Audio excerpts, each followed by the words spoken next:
താടി ഒട്ടും ചേരാത്ത നടന്മാർ നമ്മുടെ മലയാള സിനിമയ്ക്ക് കുറച്ച് ഉണ്ട്.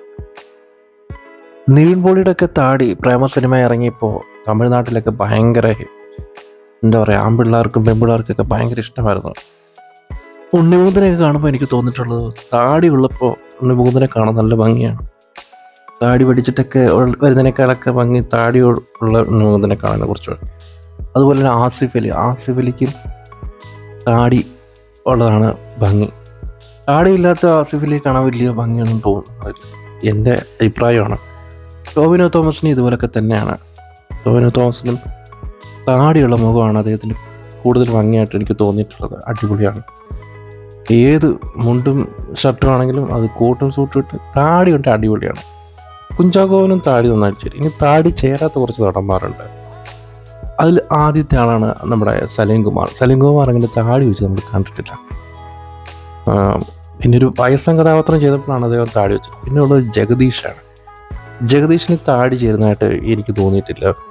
ജഗദീഷ് ഈ അടുത്ത കാലത്ത് ചില സിനിമകളിൽ താടി വെച്ചിരുന്നു. ജഗദീഷിന് താടി ചേരുന്നതായിട്ട് തോന്നിയിട്ടില്ല. പിന്നെയുള്ള നടൻ ജഗതി ശ്രീകുമാറാണ്. ജഗതി ശ്രീകുമാർ അധിക സിനിമകളിലൊന്നും താടി വെച്ചിട്ടില്ല. വയസ്സൻ കഥാപാത്രങ്ങൾ ചെയ്തിട്ടുണ്ട്, ചിലപ്പോൾ വെബ് താടിയൊക്കെ വെച്ചിട്ടുണ്ടാവും. അദ്ദേഹം താടി വെച്ചതായിട്ട് എനിക്ക് ഓർമ്മ പോലും ഇല്ല. ഏതെങ്കിലും സിനിമയിൽ അദ്ദേഹം ഉണ്ടെങ്കിൽ കൊണ്ടുവന്നു. ബൈജു ഇതുപോലൊക്കെ തന്നെയാണ്. ബൈജുവിനും താടി വെച്ച് അധികം സിനിമകളൊന്നും അഭിനയിച്ചിട്ടില്ല. താടി അദ്ദേഹത്തിന് ചേരുന്നതായിട്ട് തോന്നിയിട്ടില്ല.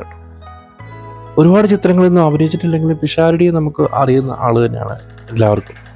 പിഷാരടിക്കും താടി അത്ര ചേരുകയില്ല. താടി ഇല്ലാത്ത പിഷാരടിയാണ് കൂടുതൽ ഭംഗി നമുക്ക് തോന്നിയിട്ടുള്ളത്. പിന്നെയുള്ളത് ജയറാമാണ്. ജയറാമും ഈ അടുത്ത കാലത്താണ് താടിയൊക്കെ വെക്കാൻ തുടങ്ങിയത്. ജയറാമിന് താടി ചേരുന്നതായിട്ട് എനിക്ക് തോന്നുന്നില്ല. ജയറാമിൻ്റെ മകനായ കാളിദാസിന് നന്നായിട്ട് താടിയൊക്കെ ചെയ്യണം. ജയറാം താടി വെച്ച് വരുമ്പോൾ ഇത്ര ഭംഗി തോന്നിയിട്ടില്ല. പിന്നെയുള്ളത് ജയനാണ്. ജയന് താടി വെച്ച് ജയനും കാണാൻ ഭംഗിയൊന്നും തോന്നില്ല. ജയൻ ഇങ്ങനെ താടിയില്ലാത്ത ജയനാണ് അടിപൊളി. വലിയ താടിയൊക്കെ വെച്ച് വന്ന് വലിയ ഗ്ലാമറായിട്ട് തോന്നില്ല. മുകേഷിനും താടി ചേരത്തില്ല. മുകേഷും ചില സിനിമകളിലൊക്കെ താടി ഉണ്ടെന്നാണ് തോന്നുന്നത്. പക്ഷേ മുകേഷിന് ചേരത്തില്ല താടി. അടുത്താണ് ദിലീപാണ്. ദിലീപിന് താടി ചേർന്നതായിട്ട് എനിക്കത്ര തോന്നിയിട്ടില്ല. ദിലീപ് താടി വെച്ചൊക്കെ അഭിനയിച്ചിട്ടുണ്ട്. പക്ഷെ താടിയില്ലാത്ത ദിലീപിനെയാണ് എനിക്ക് കൂടുതൽ കാണാൻ ഭംഗിയായിട്ട് തോന്നിയിട്ടുള്ളത്. താടിയൊക്കെ വെച്ച് അദ്ദേഹം അഭിനയിച്ചിട്ടൊക്കെ ഉണ്ട്.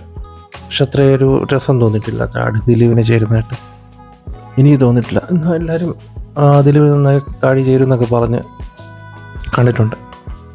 സുധീഷിന് ഈ അടുത്ത കാലത്ത് സുധീഷ് താടിയൊക്കെ വെച്ച് പ്രായമുള്ള കഥാപാത്രങ്ങളാണ് ചെയ്യുന്നത്. സുധീഷിന് താടിയുള്ളതായിട്ട് നമുക്ക് വലിയ രസം തോന്നിയിട്ടില്ല. താടിയില്ലാത്തതാണ് സുധീഷിന് നല്ലത്. ഏറ്റവും അവസാനമായിട്ട് ഗണേഷ് കുമാറാണ്. ഗണേഷ് കുമാറിനും താടിയില്ലാത്ത മുഖമാണ് നല്ലത്. താടി വെച്ച് ഗണേഷ് കുമാറിനെ കാണുമ്പോൾ അത്ര ഭംഗിയൊന്നും തോന്നാറില്ല. അപ്പോൾ ഈ വീഡിയോ ഇത്രയുള്ള വീഡിയോ കണ്ട എല്ലാവർക്കും വളരെ നന്ദിയുണ്ട്.